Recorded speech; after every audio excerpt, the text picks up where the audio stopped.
მოგესალმებით, ეს არის გადაცემა სოხუმი თბილისი. დღეს ჩვენ ვისაუბრებთ იმაზე, თუ რა რეალური მიზანი აქვს აფხაზეთში მიმდინარე შავ არქეოლოგიას.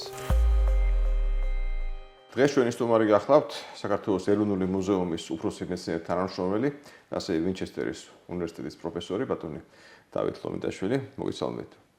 დავით.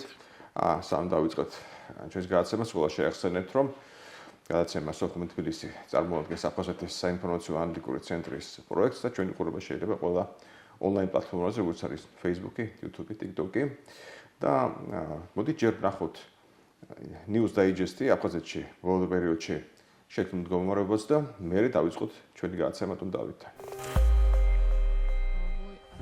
ოკუპირებული აფხაზეთის გუდაუთის რაიონში მცირეწლოვანი ბავშვის გარდაცვალების ფაქტზე გამოძიება მიმდინარეობს. გავრცელებული ინფორმაციით ბავშვის სიკვდილის შესაძლოა ოჯახურ ძალადობას უკავშირდებოდეს. მკვლელობაში ბრალდებულ დეიდა კრისტინა ნახინას წინასწარი ორთვიანი პატიმრობა შეეფარდა. დე-ფაქტო ბავშვთა ომბუდსმენის მაკტინა ჯინჯოლიას განცხადებით 7 აპრილს აგუძერის საავადმყოფოში დაახლოებით 3 წლის გოგონა სახისა და სხეულის მრავლობითი დაზიანებით შეიყვანეს. თუმცა მძიმე მდგომარეობის გამო ექიმებმა მისი გადარჩენა ვერ შეძლეს. ეგრეთ წოდებული გამოძიების მასალებით დგინდება, რომ ეჭვმიტანილმა კრისტინა ლახინამ, რომელიც ალკოჰოლური და ნარკოტიკული თრობის ქვეშ იმყოფებოდა, გამიზნულად განსაკუთრებული სისასტიკით მიაყენა ზიანი 3 წლის ბავშვს. მომხდართან დაკავშირებით გუდაუთის რაიონის ეგრეთ წოდებული პროკურატურა და დე-ფაქტო შინაგან საქმეთა სამინისტროს თანამშრომლები შემოწმებას ატარებენ. მიმდინარეობს შემთხვევის ყველა გარემოების დადგენა. აღსანიშნავია, რომ სოციალურ ქსელებში ვრცელდება ბავშვის დედის მიმართვა, რომლის განცხადებითაც იგი დეიდის მხრიდან ძალადობას გამორიცხავს და მიიჩნევს, რომ გაბრიელა დეიდის მეგობარმა მამაკაცმა სცემა სასიკვდილოდ.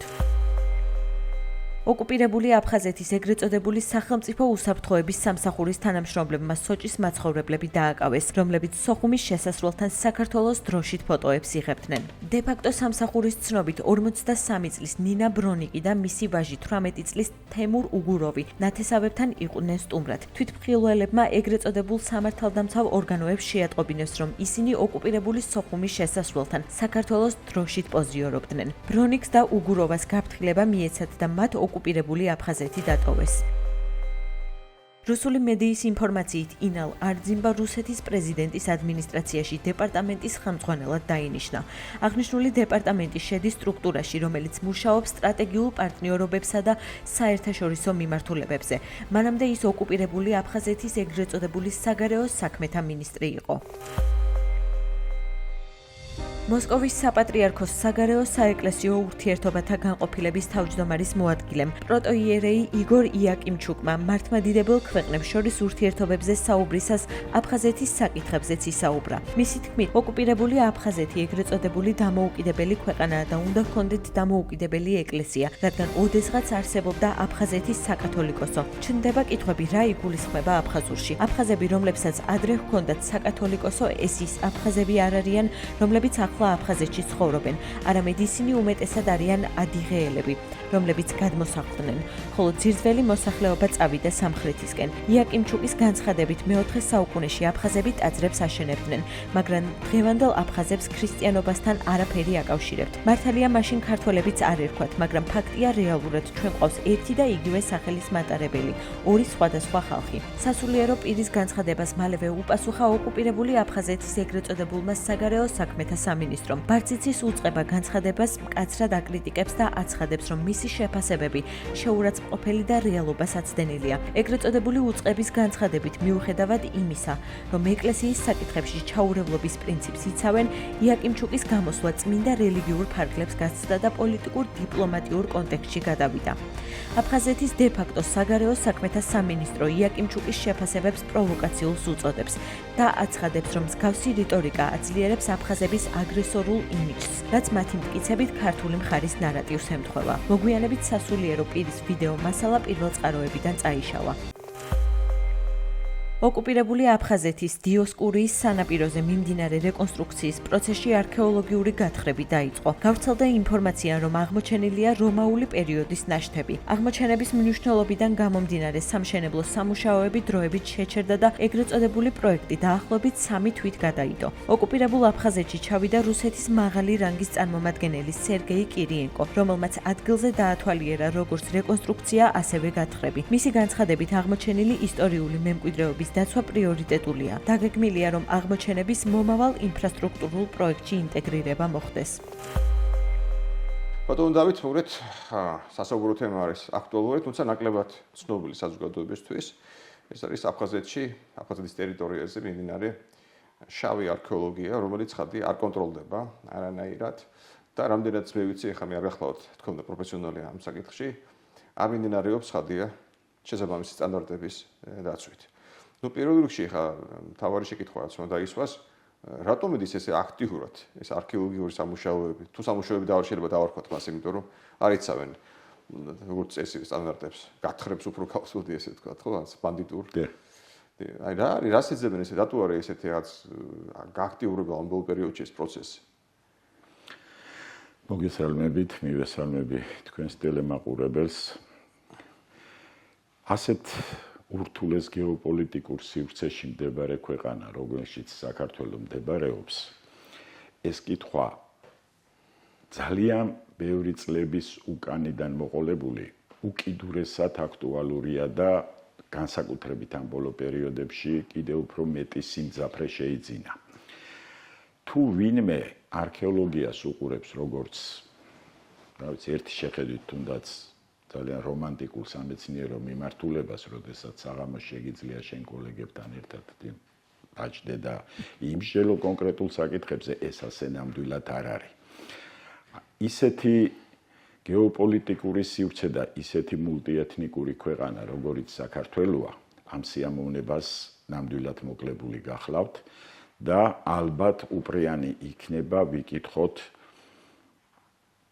საქართველოს სხვადასხვა კუთხეებში. რა მოხდა გასულ წლებში ისეთი, რომელიც ჩვენ დღეს პოლიტიკური შედეგით აგვაქვს დადასტურებული, მაგრამ ამ შედეგის უკან რა იდგა? რამ შექმნა ეს შედეგამდე მანამ მივედით და დაიდო 20%-იანი საქართველოს ტერიტორიის, ასე ვთქვათ, კონკრეტული რეგიონების წართმევა პირდაპირ, რა უძღოდა ამას წინ? მე ერთ-ერთი ის არქეოლოგი ვარ, რომელიც 1976-1991 წლებში ბიჭვინთის არქეოლოგიურ ექსპედიციაში ვმუშაობდი და ძალიან კარგად უყურებდი იმ პროცესებს, რომელიც იქ ოფიციალური მოსკოვის ჭალებში დახმარებით როგორ მიმდინარეობდა. მოსკოვმა თავის დროზე დაიწყო გარკვეული ბარიერების აშენება ქართველი მეცნიერებისათვის. კონკრეტული მაგალითის მოყვანა შემიძლია გითხრათ, როდესაც ციბელიუმის ციხეზე დღევანდელი უпростоრეთ სოფელ ოლგინსკაის მიდამოებში დაიწყო სამარონის შესწავლა ბიჭვინთამდე.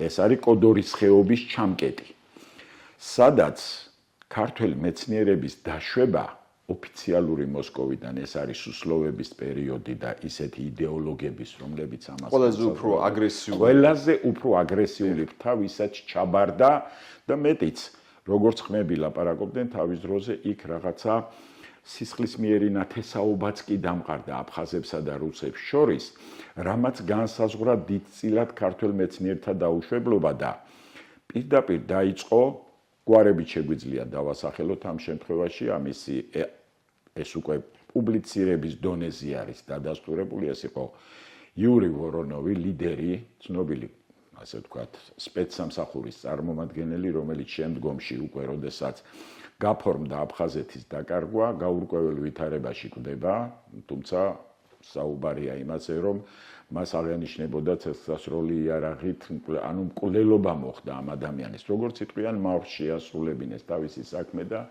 შემდეგ ის მოიშორეს, იმიტომ რომ ამ ბევრი იცოდა. ეს ვორონოვი წარმომადგენელი. ვორონოვი იყო ციბელიუმის ციხის არქეოლოგიური ექსპედიციის ხელმძღვანელი. მე ხა თუ სწორად ხვდები, რა თქმა უნდა, ეს არქეოლოგია იმ პერიოდში რახან არ უშვებდნენ ქართულ მეცნიერებს, ემსახურებოდა ერთ მიზანს, რომ მოხდარიყო ისტორიის გადაწერა და დაშლილიყო. გაყალბება და თქმა იმისი, რომ აი თქვენ აფხაზი ეთნოსი ხართ აბსოლუტურად განსხვავებულები, იქ ძირითადად ორ კომპონენტზე იყო ლაპარაკი, წიბელიონის სამაროვანზე. აქაც რაოდენობრივად, თორე 5 თუ 6 სტატია მაქვს გამოქვეყნებული იმაზე, რომ ზუსტად ის კომპონენტები, რომელიც წიბელიუმის ამ სამაროვანზეა გამოვლენილი, მთელ დანარჩენ ეგრისის სამეფოშია. დაწყებული სკანდა შორაპნიდან დამთავრებული. ანუ მიუთითებს ერთ წარმოშობაზე. ერთ წარმოშობაზე, რომელზეც ხმამაღლა ვთქვი, რომ ეს არ არის ორი კომპონენტით არ შეიძლება კულტურის გამოყოფა. ეს არის საერთო ეგრისული ეთნოკულტურული სივრცე და რატო დავარღვიეთ ეს, მაგრამ რატომაც დავარღვიეთ ეს შედეგმა გამოაჩინა. როდესაც ჩვენ აფხაზი მოსახლეობა უკვე მომზადებული იყო იარაღის ხელში ასაღებად, რა ხდებოდა პოლიტიკურ ისტაბლიშმენტში, ეს სხვა საკითხი იყო, მაგრამ დაბლა მოსახლეობა მზად იყო უკვე იმისთვის, რომ მე ქართველი არა ვარ და შესაბამისად მე ვარ მსხვერპლი იმ პროცესებისა, რომელი პროცესებიც ეს კონკრეტული პერიოდი სუსლუის დროს, სუსლუი გარდა არ მასზიადრეც. მასზე ეს დიდი ხანის დაწყებულია ეს სამუშაოები სამწუხაროდ ქართველ მეცნიერებს მიგვაჩნდა, რომ მთელი ეს პროცესები იგივე წებელდის არქეოლოგიურ სამუშაოებთან დაკავშირებული იყო კონკრეტულად აფხაზეთის მიმართულების ჩამოშორებასთან საერთო ეთნიკური ქართული კუთხისაგან. გვიან გახდა ცნობილი ძალიან საინტერესო ტერმინი. არ ვიცი რატო დაუშვეს რუსებმა ეს შეცდომა. რუსეთიდან შემოგზავნილი, ასე ვთქვათ, ტერმინი გამოჩნდა ქართულ სამეცნიერო არქეოლოგიურ სივრცეში, ეს იყო კოლხურ-ყობანური კულტურის ერთიანობის საკითხი. კოლხურ-ყობანური კულტურა მაშინ როცა ჩვენ აფხაზეთზე ვფიქრობდით, ესენი თურმე მთლიანად დასავლეთ საქართველოს სახელმწიფოებრივი მოწყვეტის თემას ამუშავებენ, იმიტომ რომ კოლხურ მოწყვეს აღმოსავლეთს. აბარა და აქ ძირითადი როლი ჯერ ყოველ შემთხვევაში იმ ეტაპისთვის და იმ მოცემულობისთვის უნდა შეესრულებინა ამ კოლხურ-ყობანუს, რომელსაც საბედნიეროდ ძალიან მალე აუღეთ ალღო ბატონი ალექსანდრე ჯავახიშვილი, რომლის რეცენზიაა ჩემთვის ცნობილი, რომელიც პირდაპირ ამბობს, მოღალატეობრივი ქმედება იქნება ქართულ ლალი ჯავახიშვილი. ეს ხდება სუსლოვის დროსაც. ეს ხდება სუსლოვის დროსაც. როდესაც ბატონმა ლალიმ ბრძანა, რომ არავითარ შემთხვევაში არ შეიძლება მოხდეს არევა კოლხურისა და კოლხურისა და ყობანურისა. სტატისტიკა კოლხურის სასარგებლოდ იყო. აქ ლაპარაკია ბრინჯაოს ეპოქის ბრინჯაოს განძებსა და ნივთებზე. სადაც თანამედროვე აფხაზეთის, სადაც ისინი მეტად აკონტროლებდნენ სიტუაციას და სადაც ზუსტად ეს უკონტროლო სამუშაოები დღეს რატომ იდის ესეთი გაჩქარებული ტემპით, არ დამთავრებულა ის პრობლემური ეპოქა, რომელიც აფხაზეთის ჩამოშორებით მოხდა. რუსი დღესაც აი წარმოიდგინეთ ერთი და იგივე ნივთი, რომლის შავი ბაზრის, იმიტომ რომ აქ უკვე საუბარი გვაქვს ჩვენ შავ არქეოლოგიის მიმართულებებზე, რომელსაც ძალიან ხშირად სპეცსამსახურები აძლევენ პირდაპირ მისამართებს, რომ მიდით და ამ ადგილას დაიწყეთ სამუშაოები. მათ კიდე საიდან აქვს ეს ინფორმაციები, ეს სხვა თემაა, მაგრამ ფაქტი ის არის, რომ მათ ძალიან კარგად იციან. აი სა, ეცამით რა არის აქ საინტერესო ამ მომენტში. ეს შავი ბაზრის თეორია რო ახსენეთ. ეს ალბათ უკავშირდება ცხადია კომერციასაც ელემენტარულად. რა თქმა უნდა, იმავდროულად. ვიღაცა კონკრეტული პიროვნებისთვის კომერციას უკავშირდება, აქ ორად და ძალიან მკვეთრად უნდა გაიყოს ეს პროცესი. ისტორიის გადაწერა. რა თქმა უნდა. ახალი ისტორიის შექმნა, მაგრამ უყურე რა ხდება. კონკრეტული ტერიტორიაზე გაითხარა ბრინჯაოს რაღაცა ნივთები იქნა მოპოვებული, რომელიც სამსახურმა გადაუხადა ფული იმ ადამიანს, ვინც კომერციისთვის გათხარა ეს, მაგრამ ამან წაიღო ეს ნივთები გადაიტანა ყობანის ველებზე და ხდება მექანიკურად იქ დაფლა. და მე ვითომ პოვნა. 2-3 წლის შემდეგ იქ, რა თქმა უნდა, ჰუმუსი გადაულის ამ ტერიტორიას ყველაფერს. რუსები აფინანსებენ საერთაშორისო ექსპედიციებს, ჩამოყავთ უცხოელი სპეციალისტები, რომელმაც არის ის 3-4-5 წლის უკან და ფაქტის კონსტატაციას აფიქსირებინებენ, რომ მათ ნამდვილად არქეოლოგიური ექსპედიციის დროს იპოვეს ეს ნივთები, ან ეს კოლექცია. აი პრობლემა სადაც დგას. და ეს სტატისტიკა უკვე ირღვევა ჩვენს აზიანო. ისტორიოგრაფიაში რომ აფხაზეთი გაქრეს როგორც საქართველოს. მარტო აფხაზეთი აღარა უკვე. დანარჩენი დასავლეთ საქართველო, იმიტომ რომ მთელი ჩვენი კონკრეტულად თქვენი მონამორჩილის ხედვა ის არის, რომ სადღაც სოჩის ოლქიდან ერთ-ერთი ნოქალაქევის მაგალითად მუზეუმის გაძარცვის დროს ერთი სამაჯურია იქ დაკარგული, რომელიც მე პირობითად, მოდი ასე ვთქვათ, დავარქვი მას შეკვეთით ჩატარებული 90-იანი წლების დასაწყისში გაძარცვა ამ მუზეუმისა, იმიტომ რომ ის 7 ბურცობიანი სამაჯური სოჩის ოლქში გავრცელებული სამაჯურების ტიპს განეკუთვნება და ერთადერთი ალბათ ფაქტოლოგიური მასალა იყო იმისი, რომ დღეს თუ ჩვენ ვლაპარაკობთ, რომ სოჩის ოლქი თავის დროზე ეს იყო ეთნიკური საქართველოს 1918 წლის ერთა ლიგის მიერ ცნობილი ტერიტორიისა და ამას არქეოლოგიური მონაცემებიც უჭერდა მხარს, მაგრამ თუ რამე დღეს საშიშროება აქვს ამ ქვეყანას, მე საქართველოს გულისხმობ. ერთ-ერთი ყველაზე უდიდესი საშიშროება არის სწორედ შავი არქეოლოგიით განვითარება გარკვეული სამეცნიერო კონცეფციებისა. გამომდინარე იქიდან რომ რუსეთში არამედ უკვე საერთაშორისო დონეზე. საერთაშორისო დონეზე. აქ დიდი სიფრთხილე გმართებს ვის იწვევენ ამ საერთაშორისო ექსპედიციებში ეს რუსეთის სპეცსამსახურები. მე ვარ კულტურის ფორმატის წარმომადგენელი, ეს იყო რომისა და ეს იყო მაკედონიის შეხვედრების. როდესაც მე შევეხე ვორონოვის საკითხს, თუ ვორონოვს აფხაზეთში შეასრულებინეს ის შავი საქმე, ხელწერა ერთი და იგივეა. აბსოლუტურად ერთი და იგივე სცენარით მიმდინარეობს პროცესები.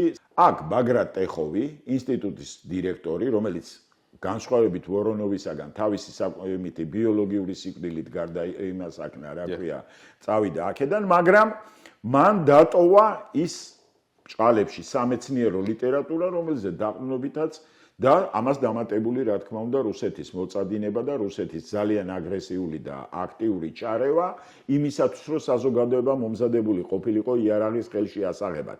ეს ყველაზე რთული პროცესები, ყველაზე რთული, იმიტომ რომ ძალიან იოლია პოლიტიკურ ისტაბლიშმენტში ილაპარაკო და დაგეგმო რაღაცები, მაგრამ ვიღაცამ იარაღს უნდა მოკიდოს ხელი. ეს ვიღაცა შენ უნდა მოამზადო მეცნიერმა, იმისათვის, რომ შენ სხვა ეთნოსი ხარ. შესაბამისად შენ დაპყრობილი ხარ და აი 1000 ამისთანა იდეოლოგიური ბერკეტის გამოყენებით ეს საზოგადოება საქართველოსათვის საუბედუროდ მომზადებული აღმოჩნდა იარაღის ხელში ასაღებად. რაღაც მომენტში მეშტაბის დილენა მაქვს ის და ისე შეიძლება ვწდებოდე რა ხან არ ვარ პროფესიონალი ამ საქმეში. რაღაც პერიოდში არ იყო ესე გააქტიურებული აფხაზეთში შავი არქეოლოგია. მგონი ბოლო წლებში ავიდა პიკზე რა. იცი რატო? მან თავისი განვითარების პირველი ეტაპი დაამთავრა. ანუ რისთვისაც სჭირდებოდა სიტყვაზე ბიჭვინთის გათხრები, რისთვისაც სჭირდებოდა, თუმცა ბიჭვინთა ძალიან აგრესიულად, კარგი გაგებით, აგრესიულად ქართველმა მეცნიერებმა, მაშინ მე მეცნიერი არ ვიყავი, მართალია, მაგრამ ერთადერთი მოწმე ვარ იმისი ფაქტიურად, რა სამუშაოები და რა ტიპის არქეოლოგიური მასალა ამოდიოდა ბიჭვინთაში. როდესაც აი ახლა ბოლოს გამოცემულ ეგრისი პირველ-მერვე საუკუნეებში აი ამ მონოგრაფიაში ჩვენ პირდაპირ წერთ, რომ ნოქალაქებში აღმოჩენილი არქეოლოგიური მასალა და ბიჭვინთაში აღმოჩენილი, მაგალითად მეშვიდე უბანზე აღმოჩენილი არქეოლოგიური მასალა იდენტურია ერთმანეთისა. წერილობითმა წყარომ რამდენიც არ უნდა წეროს ამ შემთხვევაში, რომ რაღაცა დაარქვას იმას აბაზგია, აფშილეთი, რაღაცა არქეოლოგიური მასალა პირდაპირ გითითებს. ეს არის პირველ წყარო იმისი, რომ ეს ერთიანი ეთნოკულტურული სივრცეა. აბსოლუტურად ტიპოლოგიური და ქრონოლოგიური კლასიფიკაციები სრულ თანხვედრაშია ერთმანეთთან. ამას ვერ გაურბიან. მაშინ იმ ეტაპზე პირობითად სუსტლობის დროს ეს ხდებოდა იმისთვის, რომ აფხაზეთში გაეგვიძებიან სეპარატიზმის განსაკუთრებული და ეხლა უკვე ეხლა წავიდა ბევრად უფრო ფართომასშტაბიანი, ცდილობენ რა გამოვა ეს სხვა საკითხია, მაგრამ ის წებელდური კულტურით გამოწვეული და მიღებული შედეგი, რა თქმა უნდა, რუს ოფიციალურ მოსკოვს აღარ აკმაყოფილებს და კოლხურ-ყობანური კულტურის ნაწილს შეეხო, რომელიც ბევრად უფრო დიდია თავის მასშტაბებში, ვიდრე ეს იყო წებელდასთან დაკავშირებით, იმიტომ რომ ამ შემთხვევაში ეს მთლიანად დასავლეთ საქართველოზე ვრცელდება, თუ უფრო მეტზეც არა, მაგრამ სამეცნიერო საფუძველი მას ჯერ დასავლეთზე სჭირდება. იმიტომ რომ რა შეუშლის ხელს, ახლა გარდა იმისა, რომ წერილობით წყაროები პირველ მერვე საუკუნეებზე ირანულ გავლენებს აღმოსავლეთ საქართველოზე ირანულ გავლენებსა და იმასთან არის დაკავშირებული, იმიტომ ჯერ აკემენიდების და შემდეგ სასანიდური ირანისა და რაც შეეხება დასავლეთს, ეს ბერძნულ ბიზანტიური სამყაროს, ასე ვთქვათ, კულტურის თვალსაზრისით ბევრ რაღაცაში, ასე ვთქვათ, ბაძავს და იმ საერთო კულტურულ წრეში ჯდება, რომელიც იმ დროინდელ მახლობელ უკაცრავად ხმელთაშუა ზღვის აუზისა და აღმოსავლეთ შავი ზღვისპირეთის ურთიერთობების კონტექსტში რო ეწერება. მაგრამ განსხვავებით აი ამ ნამდვილი სამეცნიერო კონცეფციისაგან ძალიან პოლიტიზირებულად მუშაობს, დამახინჯებულად ცდილობს აი ამ ისტორიის ხელმეორედ გადაწერას და თავისი ჩანართების გაჩენას რუსეთი. ყველაფერი დასაშვებია აქ, როდესაც ესეთ გამოკვეთილ შენ მტერთან გაქვს საქმე. გამოკვეთილ მტერთან, რომელიც მარტო იარაღს და იმას რა ქვია, მძიმე შეიარაღებას კი არ იყენებს შენ წინააღმდეგ. იდეოლოგიურ საყრდენებსა და იდეოლოგიურ საფუძველს გაცლის. ეს ყველაზე საშინელებაა, იმიტომ რომ საზოგადოებაში შეიძლება ტანკებმა სროლა შეწყვიტონ, მაგრამ ამ საზოგადოების აზროვნებით სისტემაში უნდა ამოიძირკოს ის, რომ ჩვენ სხვადასხვა ეთნოსები არ ვიყავით, რომ ერთი ეთნოსი იყო, რომელიც გარკვეულ მომენტში და გარკვეულ მოცემულობაში წაკიდეს ერთმანეთს. ეს გამაფრთხილებელი წერილები არაერთგზის გვაქვს შეტანილი ბატონ გურამ ლორთქიფანიძეს, თქვენი მონამორჩილიც საცხელი აქვს მოწერილი ამ იმაზე, მაგრამ საქართველოს მეცნიერებს რა ინტერესებს, აი ერთი მომენტი არის აქ. რამდენიმე თვის წინ აფხაზ არქეოლოგებს წამოწდათ, რომ იქ პოულობენ გათხრების დროს პოულობენ ქართულ ასომთავრულ წარწერებს, ეს წამოწდათ პირდაპირ. და როგორ ფიქრობთ, ეხლა ცოტა ესეთ შეკითხვა სპეკულატიური, მაგრამ ალბათ ბევრს პოულობენ ცხადია ხა. არ არის სპეკულატური და გეტყვით. არა, სპეკულატური კითხვა არის, რომ რას უშვებიან? მალავენ, გავრცადდნენ, გულგონიათ, რა ბედი ეწევათ ქართულებს, რას ქართულ პოლს იქ. 1976 წელი ვახსენე ჩემი დასაწყისი და წელიწადში 8 თვე ცხოვრობდი ბიჭვინთაში და ვიყავი იმ ექსპედიციის ორგანული ნაწილი. 1978 წელს აფხაზურმა მხარემ მუზეუმის გასაკეთებლად ბიჭვინთაში სამუშაოების დაწყება შესთავაზა მამაშვილ თოდუებს. თეზიკოს და მისშვილ კახა თოდუებს. ამ გამოფენის კეთების მომენტში, ახლა მოგეხსენებათ ძალიან ცოტა ეთნიკური ქართველი ამ შემთხვევაში ვტრიალებდით იქ, თუ არ ჩავთვლით რაღაცა განსაკუთრებული ივენთებს, რომელიც საორგანო მუსიკის დარბაზში ტარდებოდა და ასე შემდეგ და ასე შემდეგ. რა თქმა უნდა, მამაშვილთან ერთად ვტრიალებდი. ვარ მოწმე იმისი, ერთ-ერთი ასეთი უზარმაზარი ტერიტორია ეკავათ, უბრალოდ ჩვენს საგამოფენო სივრცეში, აი აქედან გაკეთებული ასლები და ისინი გადაგვქონდა. ერთ-ერთი ასეთი, ასე ვთქვათ, იქ აქტიობების პერიოდში შემოზიდეს ძალიან დიდი რაოდენობით ანტეფიქსები. ანტეფიქსი ეს არის წარმოიდგინეთ, ეკლესია გადახურვა რომ თავდება, ბოლოში სამკუთხედი მრგვალი ფორმის ისინია, დამაგვირგვინებელი, დეკორატიული ისინი და მასზე ხშირად არის წარწერებიც. დაახლოებით 250-300 ანტეფიქსი მე თვითონ რომ აქ ნანახი, წმინდა მამა მიქაელის ასომთავრული წარწერებით. სად გაქრა ის, კაცმა არ იცის. ანუ ვის აწყობს გაქრეს ის კვალი, რომელიც ამბობს, რომ ეთნიკური ქართველი თავის დროზე აფხაზეთში ეკლესიებს ასომთავრულ წარწერიანი ანტეფიქსებით აბოლოებდა. ანუ ვიღაცამ ის ადგილიც იცოდა, იმ ასე ვთქვათ, ფენასაც მიაგნო, რომელიც სადაც იყო ესენი, იმიტომ რომ როდესაც ინგრევა, კოლაფსი ხდება იმისი ნაგებობისა, ის ხო ადგილზევე ცვივდება, რომელიც შემდეგ კულტურულ ფენას ქმნის. სწორედ ამ კულტურული ფენიდან ამოღებული. მე არ ვლაპარაკობ მარტო იმას, რომ იქ არქეოლოგიური მასალა აბსოლუტურად იდენტურია, მაგალითად შიდა ეგრისის მასალისა.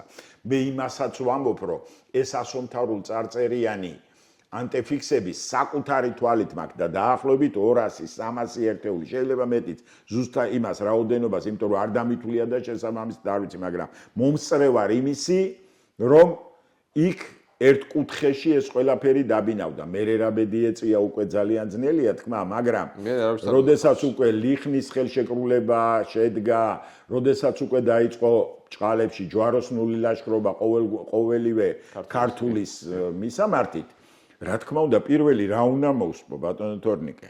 პირველი უნდა მოусპო კვალები. ამ შემთხვევაში დავიჭერ იმას და ჩაქუჩითა და იმითი წარწერას ამოუშანთავ ქვაზე ამ ლაპარაკი მაქვს ათეულობით და ალბათ ასეულობით პალეოგრაფიულ იმაზე, რა ქვია, ძეგლზე, რომელიც რაც მოასწრეს გააუბედურეს. თუმცა მინდა გითხრათ, რომ რომის შეხვედრაზე, შეიძლება დღეს სალაპარაკო თემა არც იყოს, მაგრამ აფხაზური ეს ნაწილი, ვისთანაც მე მქონდა შეხვედრები და ურთიერთობები, დღეს უკვე აღარ მალავს იმ ფაქტს, რომ დაშვებულია დიდი შეცდომა თავის დროზე. თუმცა მთლიანად თავის თავზე არ იღებენ ამ შეცდომას. ისინი ამბობენ, თუ ჩვენ უფროს უმცროსული ძმობის, ასე ვთქვათ, ურთიერთობით ვითარდებოდით, მე პატარა ძმა რატო გამლახე, რომ მე გავიქეცი და სხვას ვთხოვე დახმარება. ეს გაცილებით დიდი თემაა. ეს გაცილებით დიდი თემაა. სამწუხაროდ აი პოლიტიზაცია. ისე გავიდა ჩვენი გადაცემის დრო, არც გამიგია, იმიტომ რომ ასეთი საინტერესო და ესე ვთქვათ, უჩვეულო თემა, ყველა მიჩვეულები ვართ საუბრობთ უსაფრთხოების თემებზე, ქართველთა უფლებებზე და შემდეგ რა. ეს ძალიან სერიოზული თემაა, ხადი იდეოლოგიური ომი და ქართული თან უკიდურესად პოლიტიზირებული, რომელიც არ არავინ ჩათვალოს, რომ დამთავრდა. პირიქით, ეს დასაწყისი თუ ჩვენ სწორად არ მიუდექით და აქ არ დაუპირისპირეთ პატრიოტული მენეჯმენტი, ბევრად უფრო რთულ შედეგს მივიღებთ რაღაცა წლების შემდეგ, ვიდრე ეს იყო წებელდაში გათხრილი სამაროვნებში 160-მდე ერთეული ცულის მოპოვებისა და იმის გარკვევის საკითხი ეს დამოუკიდებელი იყო თუ არა. ეხლა უფრო რთული, იმიტომ რომ საერთოდ ჩვენი კონტროლება არანაირი. ძალიან დიდი მადლობა, ისევ და ისევ იშვიათი ესეთი საინტერესო თემა, რომელზეც სამწუხაროდ საზოგადოება აკლებად არის საქმის კურსში და მომავალში ცხადია კიდევ არაერთხელ გელოდებით ჩვენს გადაცემაში, იმიტომ რომ შემოვნებით. და იმედი ვიქონიათ, რომ ოდესღაც ჩვენ ამ საკითხსაც ქართველები რაღაცნაირად შევეჭიდებით. დიდი მადლობა, ჩვენი გადაცემა ისევ დაბრუნდება.